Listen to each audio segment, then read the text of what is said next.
तो मेरे मित्रों, जैसा कि आप सभी जानते हैं, देवी सती दक्ष प्रजापति नामक महान राजा की पुत्री थीं। दक्ष प्रजापति का महादेव से गहरा मतभेद था, किंतु फिर भी देवी सती ने कठोर तपस्या कर अपने पिता के विरोध के बावजूद महादेव से विवाह किया। इसके बाद जब दक्ष प्रजापति ने एक बड़ा यज्ञ आयोजित किया, तब उन्होंने महादेव और देवी सती को आमंत्रित नहीं किया। मेरे दोस्तों, स्वागत है आपका स्पिरिचुअल वर्ल्ड में। जब देवी सती को यह बात पता चली तो उन्होंने महादेव की इच्छा के विरुद्ध यज्ञ में जाने का निर्णय लिया। जब देवी सती यज्ञ में पहुंची, तब उन्होंने देखा कि दक्ष जोर जोर से महादेव का अपमान कर रहे हैं। अपने पति का इतना अपमान देवी सती सहन नहीं कर पाईं और उन्होंने यज्ञ की अग्नि में आत्मदान कर लिया। सभी देवी देवता वहां खड़े खड़े यह सब देख और सुन रहे थे, लेकिन किसी ने भी दक्ष को समझाने की कोशिश नहीं की। जब भगवान शिव को अपनी सती के आत्मदाह का पता चला तो वे अत्यंत क्रोधित हो गए। उनके क्रोध से पूरी सृष्टि डोल उठी। उन्होंने अपनी जटाओं से कुछ बाल निकाले और उन्हें वीरभद्र का रूप दिया, जो भगवान शिव का सबसे भयानक और प्रचंड रूप है। साथ ही उन्होंने महाकाली का भी निर्माण किया। भगवान शिव ने वीरभद्र और महाकाली को आदेश दिया कि वे दक्ष के यज्ञ को पूर्ण रूप से विध्वंस कर दें और ऐसा दंड दें कि पूरा ब्रह्मांड कांप उठे। वीरभद्र और महाकाली ने यज्ञ स्थल पर पहुंचकर वहां सब कुछ तहस-नहस कर दिया।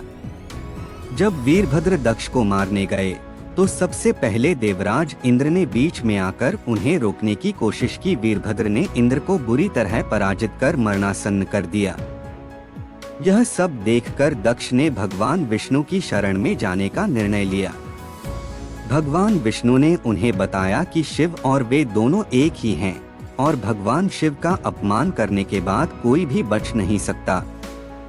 हालांकि भगवान विष्णु ने दक्ष को यह भी याद दिलाया कि उन्होंने दक्ष की रक्षा का वचन दिया है।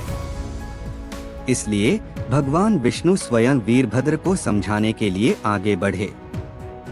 पर जब समझाने पर भी वीरभद्र का क्रोध शांत नहीं हुआ, तो भगवान विष्णु ने विवश होकर उनसे युद्ध करने का निर्णय लिया। उन्होंने अपने सुदर्शन चक्र से वीरभद्र पर वार किया। यह देखकर महाकाली भी वहां आ गईं। महाकाली को देखकर भगवान विष्णु ने अपना सुदर्शन चक्र वापस ले लिया और युद्ध में भाग न लेने का निर्णय किया।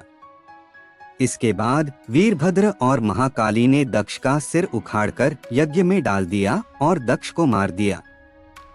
जब भगवान शिव वहां प्रकट हुए तो भगवान विष्णु ने उनसे आग्रह किया कि संसार के संचालन के लिए दक्ष का पुनर्जीवित होना आवश्यक है।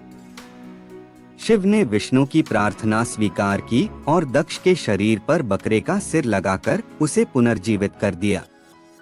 इसके बाद शिव ने अपनी सती के पार्थिव शरीर को अपने कंधे पर उठा लिया और पूरे ब्रह्मांड में विचरण करने लगे।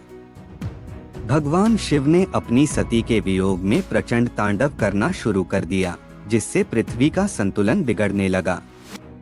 यह देखकर सभी देवता श्री हरि विष्णु के पास गए और उनसे इसका समाधान निकालने की प्रार्थना की। तब भगवान विष्णु ने अपने सुदर्शन चक्र से माता सती के पार्थिव शरीर के 51 भाग कर दिए। जहां जहां सती के शरीर के ये अंग गिरे, वहां शक्ति पीठों की स्थापना हुई। इसके बाद सती ने हिमालय पर पार्वती के रूप में जन्म लिया और कठोर तपस्या कर भगवान शिव को पुनः प्राप्त किया। अंततः पार्वती और शिव का विवाह हुआ और सृष्टि में संतुलन स्थापित हो गया।